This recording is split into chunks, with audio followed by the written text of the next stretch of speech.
یہ عزیزان ایمان ایک غیر مسلم جرنلسٹ ہے، یہ اور پوزیشن نہیں. انہوں نے یہ کہا، اس نے کھٹ سے کہا کہ صاحب قرآن میں تو یہ کہیں نہیں آیا.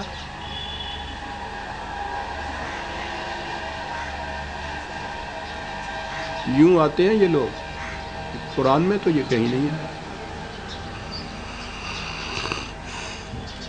صدر صاحب نے فرمایا کہ نہیں، قرآن میں ایسا نہیں کہا گیا. لیکن اس مسئلہ کے دو پہلو ہیں. قرآن صرف اصول دیتا ہے اور ان اصولوں کی وضاحت یعنی ایکسپلینیشن احادیث میں ملتی ہے. یہ دونوں مل کر شریعت بنتے ہیں. قانون شریعت یہ ہے کہ اگر 4 عینی شاہد گواہی دیں کہ انہوں نے ملزم کو زنا کا ارتکاب کرتے دیکھا ہے تو اسے سنسار کیا جائے گا. یہ ہے قانون. ایسا جنسی اختلاف خلاف قانون ہے، اس میں کسی قسم کا الجھاؤ نہیں. زنا غیر شادی شدہ مرد اور عورت میں جنسی اختلاط کا نام ہے. اگر 4 عینی گواہ موجود ہوں اور اس طرح ملزم کا جرم ثابت ہو جائے تو اسے سنسار کیا جائے گا. ہر جگہ آپ کو دیکھیں صاحب ہو رہا ہے.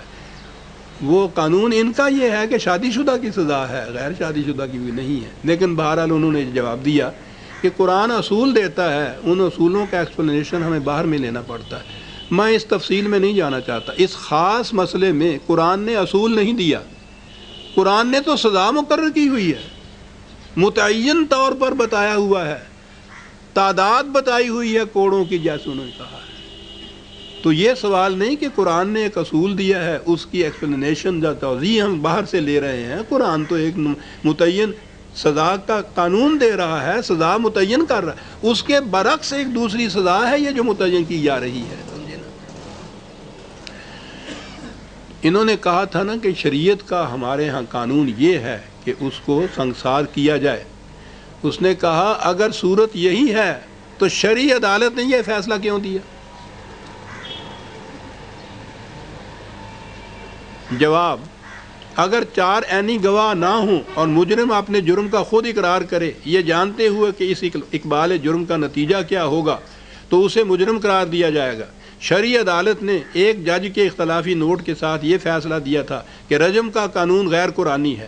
حکومت عدالت کے اس فیصلے کے خلاف اپیل کر رہی ہے، اس لیے کہ ہمارے خیال میں انہیں اپنی قائم کردہ وفاقی شرعی عدالت، اس لیے کہ ہمارے خیال میں عدالت نے ہوم ورک کیے بغیر جذبات کی راؤ میں بہہ کر ایسا فیصلہ دے دیا ہے. ہم نے کہا ہے کہ رجم قرآنی حکم ہے، ہم اپنا کیس پیش کریں گے، شرعی عدالت اپنا کیس، اور سپریم کورٹ فیصلہ دے گی. سوال اس نے کیا کہ سپریم کورٹ کب تک اس اپیل کی سماعت کرے گی؟ جواب دیا گیا کہ اس کا فیصلہ سپریم کورٹ کرے گی، مجھے اس پر کوئی اختیار نہیں. انہوں نے سوال کیا کہ کیا سعودی عرب نے آپ سے ایسا تو نہیں کہا تھا کہ شرعی عدالت کا فیصلہ ایک خطرناک نظیر قائم کر دے گا، اس لیے بہتر ہوگا کہ اس کے خلاف اپیل دائر کر دی جائے؟ جواب دیا کہ نہیں، ہم اپنی مملکت کے امور کے فیصلے آپ کرتے ہیں. سوال یہ کہ یہ حقیقت تو بہرحال موجود ہے کہ پاکستان میں نہ کسی مجرم کے ہاتھ کاٹے جاتے ہیں، نہ سر قلم کیا جاتا ہے، نہ ہی کسی کو سنسار کیا جاتا ہے. جواب دیا یہ ٹھیک ہے، ایسا نہیں کیا جاتا، آپ لوگوں کو سنسار نہیں کر سکتے. قرآنی قانون کا بنیادی فلسفہ یہ ہے کہ تمہارے ہاں ایسی قوت ہونی چاہیے جو لوگوں کو ارتکاب جرم سے باز رکھ سکے. ذرا سوچو کہ کیا یہ ممکن ہے کہ ایسے 4 گواہ مل سکیں جو شہادت دیں کہ انہوں نے عمل دخول کو اپنی آنکھوں سے دیکھا تھا؟ آگے لفظ ہے امپاسبل.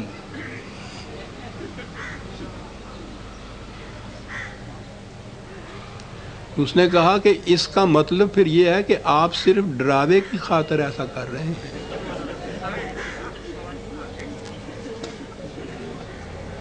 جواب دیا نہیں، زنا، سرقہ، شراب خوری اور قذف، جھوٹی تہمت صرف ایسے جرائم ہیں جن کی انتہائی سزا خود قرآن نے متعین کی ہے.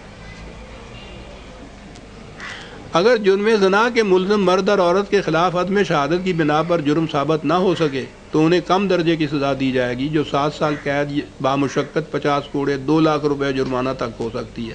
سنگساری انتہائی سزا ہے. سوال، اس کے باوجود آپ اس سزا کو اپنے ضابطۂ تعزیرات میں شامل کرنا چاہتے ہیں؟ کیا آپ چاہتے ہیں کہ پاکستان میں بھی اس قسم کی سزائیں نافذ کی جائیں جس قسم کی سزائیں مثلاً ایران میں نافذ ہیں؟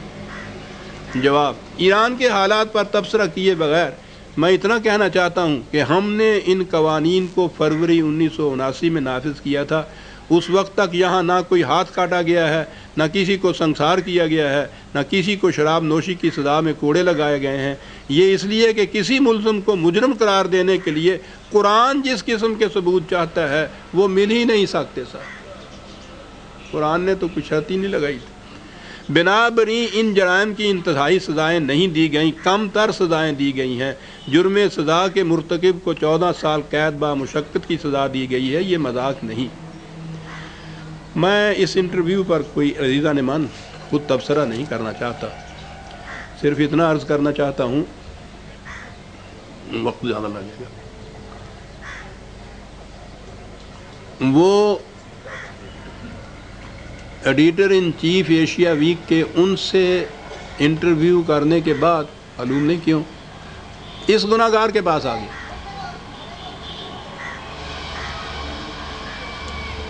اور اس نے مجھ سے بھی اس کے بعد پھر انٹرویو کیا. انہوں نے اس رسالے نے اپنی 4 دسمبر 81 کی اشاعت میں وہ انٹرویو بھی شائع کر دیا ہے اور جو میرے ساتھ انٹرویو تھا وہ بھی ساتھ شائع کر دیا ہے.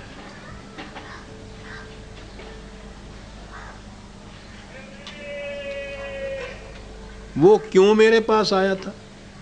انہوں نے اس میرے انٹرویو سے پہلے کچھ ایک وضاحتی پس منظر بھی اس کے اندر شائع کیا ہے. انہوں نے لکھا یہ ہے کہ جب جنرل ضیاء نے 1977 میں اقتدار سنبھالا تو انہوں نے کہا تھا کہ ان کی ترجیحات میں پرائرٹی میں سر فہرست جمہوریت کی بحالی اور انتخابات ہیں. اب وہ اس امر کا اعلانیہ اعتراف کرتے ہیں کہ ان کی اولی ترجیح پاکستان کو اسلامیانہ ہے. وہ اسلامائزیشن پاکستان کی 8.5 کروڑ آبادی میں جس میں 90% حنفی سنی مسلمان ہیں، بہت کم ایسے ہوں گے جو صدر مملکت کی اس خواہش کی مخالفت کرتے ہوں، کیونکہ ان کے نزدیک اسلامی معاشرہ عدل، مساوات اور جمہوریت کا آئینہ دار ہوگا. لیکن مشکل یہ ہے کہ اس قسم کی مملکت کا یہ وہ شخص وہ لکھ رہے ہیں اپنے پرچے میں کہ اس قسم کی مملکت کا پاکستان کی مغربی ہمسایہ مملکتوں میں بھی جو غیری مذہب پرست ہے کوئی نمونہ یا ماڈل نہیں ملتا. ان میں کوئی بھی اسلامی مملکت نہیں ہے. اس کے بعد اس نے لکھا ہے کہ پاکستان کے غالباً سب سے بڑے اسلامی scholar, the foremost Islamic scholar in Pakistan, Chaudhry Ghulam Ahmad Pervez کے الفاظ میں وہ مسلمانوں کی مملکتیں ہیں، اسلامی نہیں ہیں. عزیزان من، میں اپنے آپ کو ہمیشہ قرآن کا ایک طالب علم کہا کرتا ہوں، اس سے زیادہ کوئی دعویٰ نہیں، لیکن چونکہ یہ اس کے الفاظ ہیں مجھے دہرانے پڑے کہ اس نے یہ کہا اس کے بعد the foremost Islamic scholar in Pakistan, اور یہ بات اس کے بعد اس نے کہی. اس کے بعد اس نے لکھا ہے کہ 6 ماہ کا عرصہ ہوا، شرعی عدالت نے فیصلہ دیا کہ حکومت کا 1979 کا رجم کا قانون قرآنی نہیں، اس لیے غیر اسلامی ہے. جنرل ضیاء کی حکومت اس فیصلہ کے خلاف اپیل کر رہی ہے کیونکہ جنرل موصوف کے الفاظ میں عدالت نے ہوم ورک کیے بغیر یہ فیصلہ صادر کر دیا ہے. مختلف الفاظ میں جنرل ضیاء کا عقیدہ ہے کہ یہ سزا اسلامی ہے. اس سے گزشتہ کچھ عرصے سے مغربی ایشیا سے لے کر جنوب مشرقی ایشیا تک کے باشندوں کے دل میں کنفیوژن پیدا ہو رہا ہے، الجھاؤ پیدا ہو رہا ہے، جس کی تہ تک پہنچنے کے لیے to get at the bottom of it جو ان کے الفاظ ہیں. گزشتہ ہفتے 78 سالہ پرویز سے اس کی کتابوں سے بھرپور مطالعہ گاہ لاہور میں او نیل نے ملاقات کی.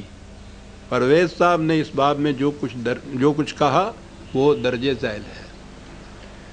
اب میں اس کا ترجمہ سناتا ہوں جو انہوں نے، یعنی میرے الفاظ جو انہوں نے پھر درج کیے. اس کے بعد جو کچھ میں کہوں گا وہ یہ ہے جو میں نے کہا تھا اس کے جواب میں.